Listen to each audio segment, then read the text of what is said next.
I tried to warn you guys. I really did. Now do you see that the truth is finally taking over? CNN, one of the biggest supporters of the Biden administration, is starting to see what's wrong with this country. I think now is also the time for you to pay attention. It's not every day that you see a media giant like CNN taking a different stance on a sitting president, especially one they've been so cozy with. Now, before we get into the specifics, let me set the stage here. I've been talking about this canary in a coal mine analogy as it relates to Joe Biden. His cognitive state, well, it's no secret that it's been on a steady decline. But first, I want to begin with this. I've been talking a lot about a canary in a coal mine as it relates to Joe Biden, your president.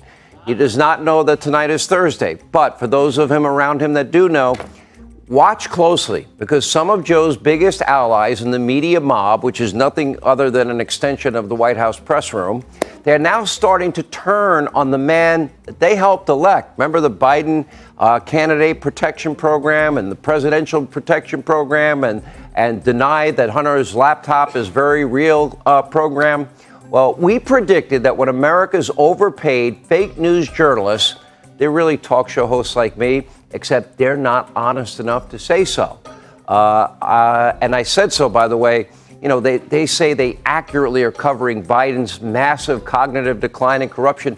They have up till now been avoiding it. And allegations that the big guy is in big trouble.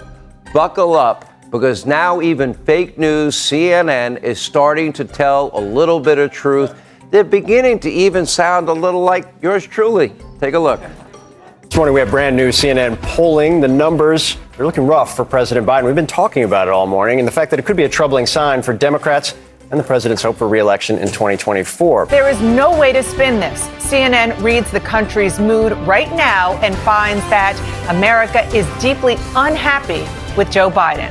Most Democratic voters hope for a change at the top of the ticket, and Americans don't take the president at his word when he talks about his son, Hunter. Joe Biden's like that grandpa that you love, that you believe in, you owe a lot, but you start to wonder, would you give this grandpa a high-stress job for 6 more years, or would you want something else for him? 55% of Americans, a majority, believe Biden's actions related to the Hunter Biden probe inappropriate. Oof, problematic new polling numbers out this morning for President Biden. The CNN poll finds his approval rating sinking to just 39%. But what's been surprising is that even some of the biggest names in journalism, or what used to be journalism, have been tiptoeing around this issue. It's like they've been part of the Biden candidate protection program. They've been sweeping allegations of corruption and controversies under the rug. And let's not forget Hunter's laptop, denied and ignored as if it's just some figment of our imagination. We, the people, predicted this.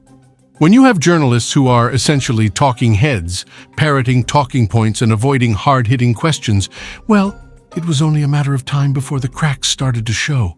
They've claimed to be covering Biden's issues, but it's been more like skimming the surface. But that's changing now, my friends. You know, I've always been upfront about my perspective, unlike some of these so-called journalists. I've called it like I see it. And now, even the mighty CNN is starting to sound a little like yours truly. They're beginning to take a more critical look at the Biden administration, and I'm here to tell you, it's about time.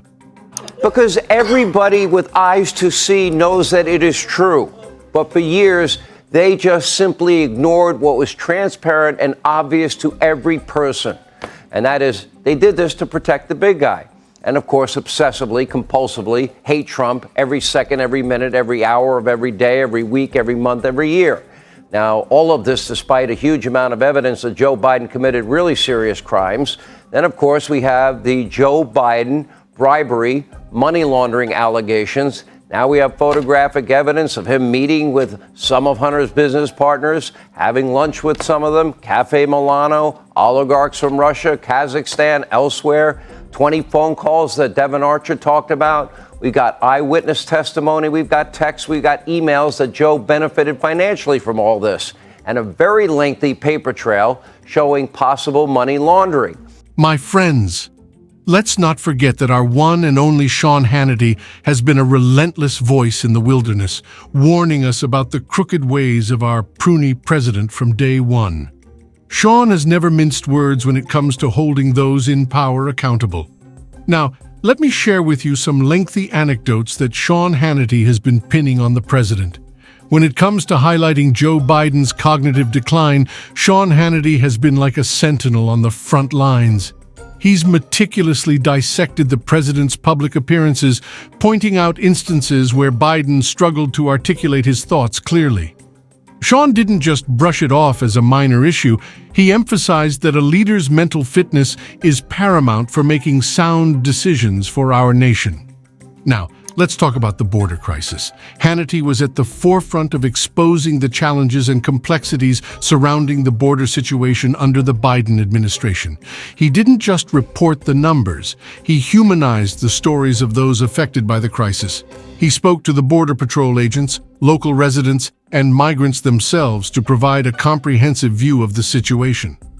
Sean Hannity's critique of the economic policies implemented by President Biden has been relentless. He delved into the inflationary pressures facing American families, explaining how these policies contributed to rising prices. Hannity made a passionate case for fiscal responsibility, highlighting the impact on everyday Americans who were struggling to make ends meet. Perhaps one of the most persistent investigations led by Sean was into Hunter Biden's business dealings. While others were hesitant to address this sensitive topic, Hannity fearlessly pursued the truth. He probed into allegations of corruption and explored potential links to the president himself. His commitment to journalistic integrity and transparency was evident throughout this investigation. I am just thrilled that his former white knights, including some at CNN, are now starting to see the errors in the president's ways. This is indeed a step in the right direction, America. It's a testament to the power of holding our leaders accountable and demanding transparency. We'll keep a close eye on how this unfolds and continue to bring you the facts as they emerge. Stay tuned for more updates. And as always, thank you for joining me on this journey of seeking the truth. Start at the beginning. Why did Joe Biden lie to the country repeatedly, both as a candidate and as a president, when he said over and over and over again, not once did I ever speak to my son Hunter? Peter Doocy asked this question numerous times about his foreign business dealing. I never spoke to my brother. I never spoke to anybody for that matter. Why would the president lie? Why would the candidate lie repeatedly about something that now the House Oversight Committee has now proven to be false? And the idea that we have now an evolution of a lie. About a month ago, the White House started answering the question very differently. And they would say is, well, as we've been telling you, right. Joe Biden was never in business with his son. That's not what they were telling us in the beginning. They were telling us they never spoke about it. Okay, now you move a little bit further. Now you got to ask some serious questions. When you look at the amount of money that we're talking about with Russia, China, Ukraine, Kazakhstan, and Romania, and then you look at the shell corporations and the methods by which they were paying the Biden family, that raises a whole host of questions. And starting with Hunter Biden, who went on Good Morning America and admitted that he had no experience in energy, oil, gas, Ukraine. He had no experience in China, yet he's doing these multi-million-dollar deals that are enriching him in a field of which he has no background, no experience at all whatsoever. What did Hunter do for that kind of money? In a democracy, holding our leaders accountable is not just a right, it's a duty. And when the media, which plays a crucial role in this accountability, starts to ask the tough questions and seek the truth, it benefits us all. So as we continue to navigate these turbulent waters of politics and journalism, remember that seeking the truth should always be our guiding star. Now, before we wrap up today's discussion, I want to hear from you, our valued viewers.